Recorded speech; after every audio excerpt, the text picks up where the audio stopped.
চাঁদাবাজি বা সন্ত্রাসীর কোনো খপ্পরে পড়েছেন কেউ? রাজনৈতিক ক্রান্তিকাল উত্তরণ আর অর্থনৈতিক সংকট নিরসন, রাজপথ থেকে বাজার সবখানেই শিক্ষার্থীরা গড়ে তুলেছেন সামাজিক আন্দোলন।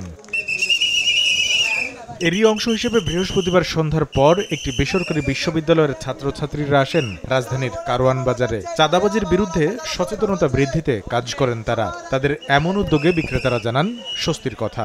চাঁদা আগে ছিল, এখন এই 2-3 দিন ধরে চাঁদা বন্ধ হয়ে গেছে। ছাত্ররা করতেছে, আজকেও মনে করেন কয়েকবার আসছে আমাদের মাঝখানে।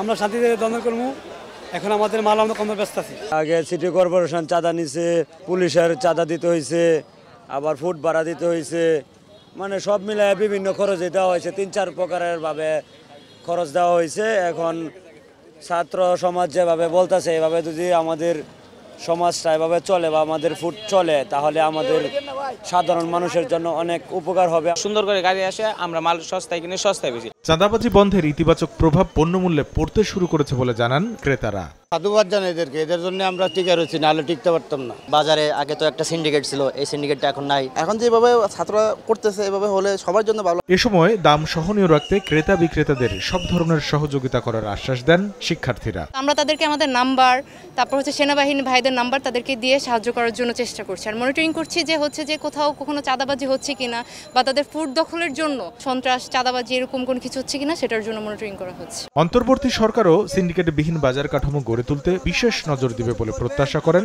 সংশ্লিষ্টরা। দেশের জনগণ যেন সুস্থ সবলভাবে জীবিকা নির্বাহ করে খেতে পারে। কামরুল হাসান সবুজ, সময় সংবাদ, ঢাকা।